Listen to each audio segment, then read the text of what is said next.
اعوذ باللہ من الشیطان الرجیم، بسم اللہ الرحمن الرحیم۔ اس ویڈیو میں ہم فتح مکہ کے واقعے کے بارے میں بات کریں گے۔ انشاءاللہ آپ کو ویڈیو پسند آئے گی، ویڈیو کو آخر تک لازمی دیکھیے گا۔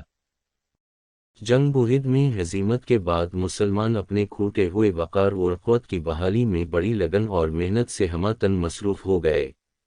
آن حضور کے جہادوں، حکمت عملیوں اور عہد ناموں کی بدولت مسلمانوں کی حالت مستحکم ہوتی چلی گئی، حتیٰ کہ وہ وقت بھی آ پہنچا جب آپ نے فیصلہ کیا کہ مکہ مکرمہ سے کفر اور بت پرستی کا ہمیشہ کے لیے خاتمہ کر دیا جائے، تاکہ اس عظیم مقدس مقام کی اصل حیثیت کے احیاء کے بعد اس کی وساطت سے سارے جزیرہ نمائے عرب کو اسلامی معیار واقدار سے مزین کر دیا جائے۔ یہ مقدس فریضہ آپ نہایت آمدگی اور کسی خون خرابے کے بغیر سر انجام دینا چاہتے تھے، چنانچہ مناسب تیاریاں شروع کر دی گئیں، مگر آپ نے ساتھ ہی یہ احتیاط بھی فرمائی کہ اہل مکہ کے اس کی خیر نہ ہو، تاکہ تصادم و توش کی نوبت ہی بن گئے۔ پھر کچھ عرصہ بعد آپ نے مکہ جانے کا اعلان عام بھی فرما دیا، جس کے بعد مدینہ کے مسلمانوں کے گھر گھر مکہ روانہ ہونے کے لیے کھلم کھلا تیاریاں ہونے لگیں۔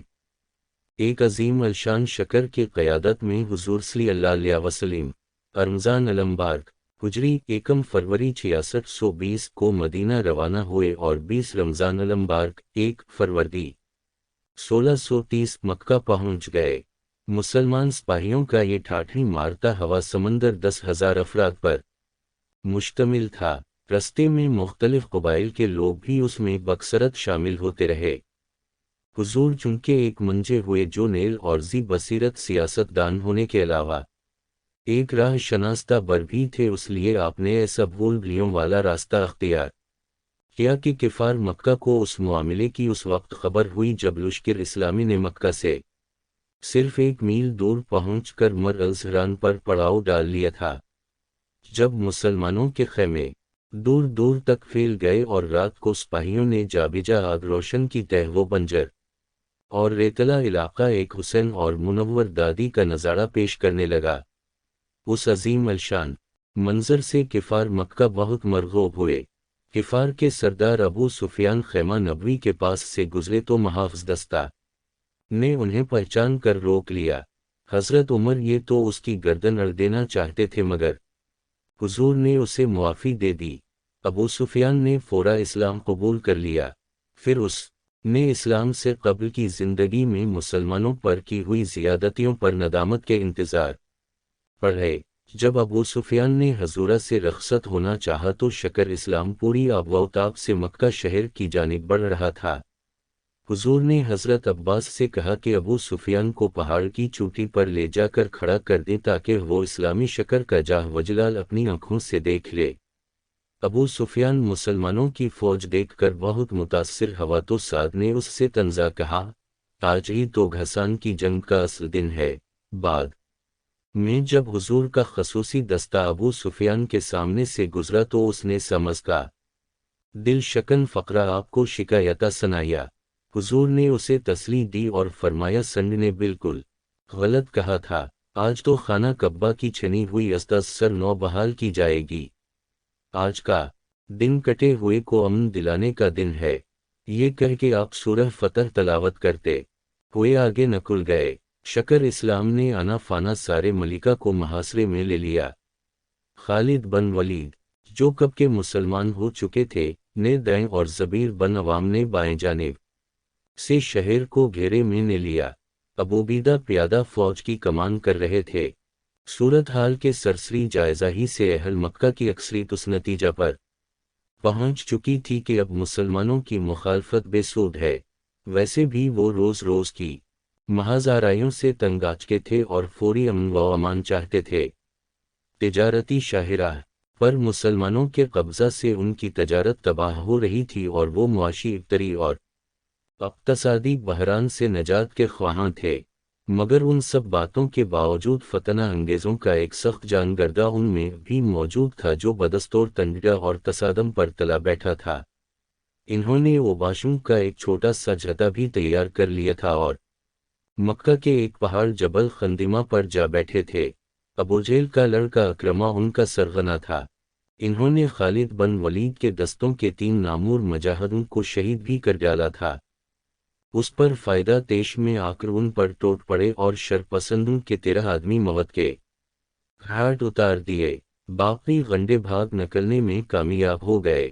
ادھر کفار مکہ کے چند مغرور اور سرکش سرداروں کے سر تن سے یک کے بعد دیگرے 14 ہوئے تو لاشوں کا ایک ڈھیر لگ گیا۔ یہ عبرت ناک منظر دیکھ کر ابو سفیان چیخ اٹھا، قریش کا سرسبز گلستان ویران کر دیا گیا۔ عام معافی کا اعلان کفار مکہ بے حد سے ہوئے تھے۔ وہ اپنے گھناؤنے ماضی پر سخت خائف بھی تھے اور نادم بھی۔ انہیں کچھ پتہ نہ تھا کہ ان سے کیسا سلوک ہوگا۔ آخر کار شہر کے ایک بہت بڑے اجتماع سے خطاب کرتے ہوئے حضور نے لوگوں سے پوچھا، میں آج تم سے کیسا سلوک کرنے والا ہوں؟ بس سب نے بھی کاوانہ کہا، آپ شریف بھائی ہیں، شریف بھائی کے بیٹے ہیں، آپ سے صرف خیر و بھلائی ہی کی امید ہو سکتی ہے۔ اس پر آپ نے فرمایا، آج میری طرف سے تم پر کوئی سرزنش نہ ہوگی، جاؤ تم سب آزاد ہو۔ یا اس غیر متوقع اعلان معافی سے لوگوں کے سمے ہونے چہرے خوشی سے تمتما اٹھے، کیونکہ یہ وہی بد نصیب لوگ تھے جنہوں نے آپ پر قاتلانہ حملوں کی بھرمار کر دی تھی اور آپ کی تعمیق و تسخیر کرنے اور سخت اذیتیں دینے میں کوئی کسر نہیں اٹھا رکھی تھی۔ ایسے بد کرداروں کو اگر سخت سے سخت سزا بھی دی جاتی تو بھی کم تھی۔ اس کے بعد آپ نے اعلان عام فرمایا کہ مندرجہ ذیل قسم کے تمام لوگوں کو مکمل امان دی جائے۔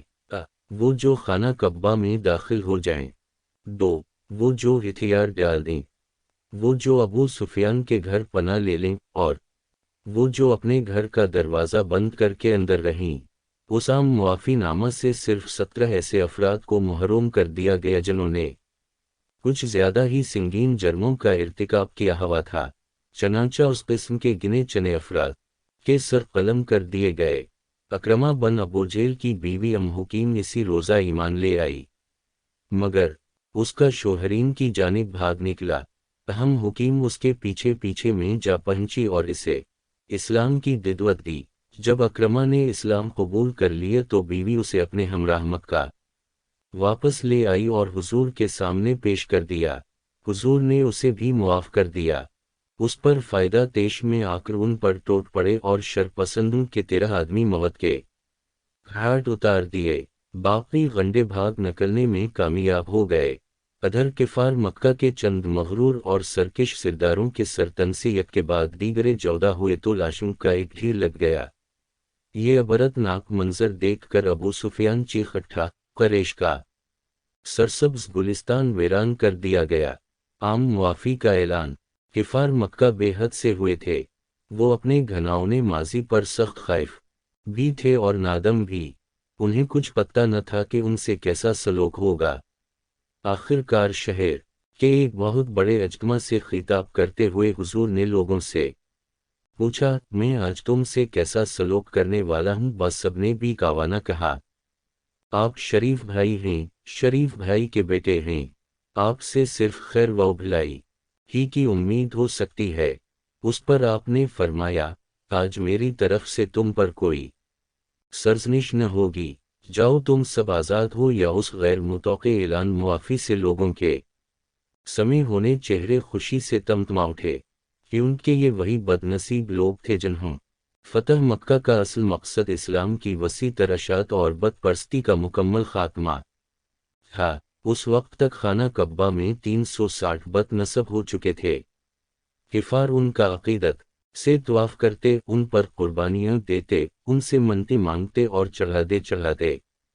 کعبہ کی دیواروں پر بعض انبیاء کرام کی گمراہ کن اور مضحکہ خیز تصاویر بھی آویزاں تھیں۔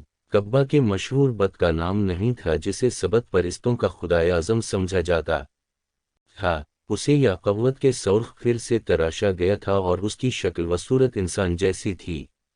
محول کے سامنے 7 مقدس تیر ہر وقت پڑے رہتے تھے، جن میں سے کسی پر م، نم اور کسی پر ت، لا لکھا ہوتا تو ہم پر اس طرف جب بھی کوئی اہم کام کرنا چاہتے تو ان مقدس تیروں سے قرا نکالتے تھے، پھر ماں یا نا کی صورت جو کچھ بھی نکلتا اس پر سختی سے عمل کرتے تھے۔ ان سب بتوں کو حضور نے پاش پاش کر دیا۔ آپ ایک لکڑی سے ان سب کو باری باری ٹھوکر لگاتے جاتے اور یہ آیات پڑھتے جاتے، حق آیا اور باطل کو شکست ہوئی اور باطل تو مٹنے ہی والی چیز ہے۔ سورہ بنی اسرائیل۔ کعبہ کے اندر لکڑی کے بنے ہوئے مقدس کبوتر بھی تھے، آپ نے ان کو اپنے دست مبارک سے ٹکڑے ٹکڑے کی ڈال، کچھ سبت قدرے اونچے نصب تھے، وہاں تک آپ کا ہاتھ نہیں پہنچتا تھا، چنانچہ آپ نے حضرت علی کو اپنے کندھے پر پڑھایا، انہوں نے آپ کے کندھے پر کھڑے ہو کر ان تمام بتوں کو توڑ توڑ کر گرا دیا۔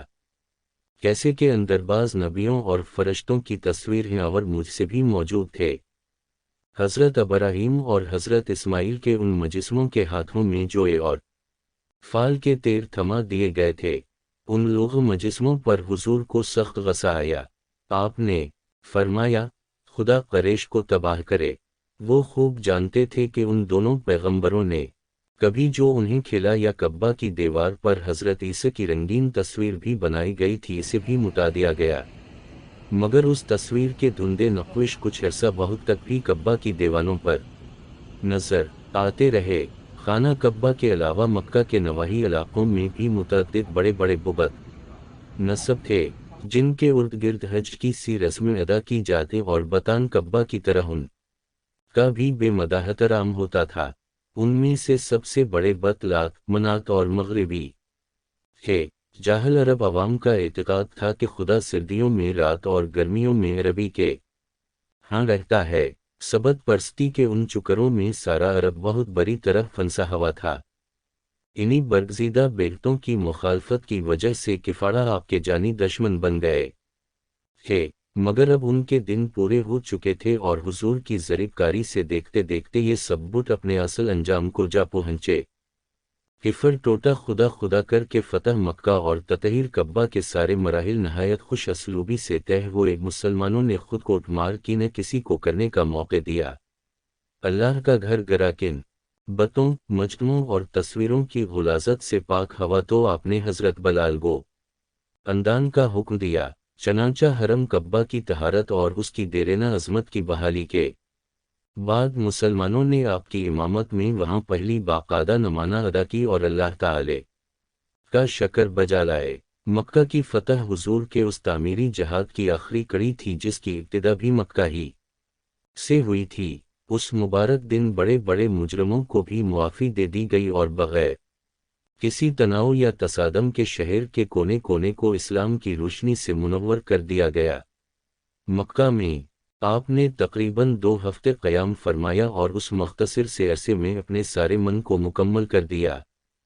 سقوط مکہ کا ایک بڑا پہلو یہ بھی ہے کہ کعبہ کی کھوئی ہوئی طہارت اور عظمت کو بحال کر دیا گیا اور ان تمام گمراہ کن بتوں، مجدہوں اور تصویروں کو ضائع کر دیا گیا جو اس کی عزت و عظمت پر بدنما داغ بنے ہوئے تھے۔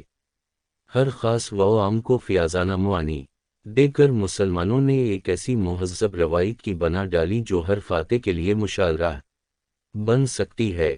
فتح مکہ کے بعد بھی مسلمانوں نے جزیرہ نمائے عرب اور دوسرے ممالک میں تبلیغ و جہاد کے پروگرام پوری شدت سے جاری رکھے، نتیجہ یہ ہوا کہ اسلامی تعلیمات کا اجالا ہر طرف پھیلتا ہی چلا گیا۔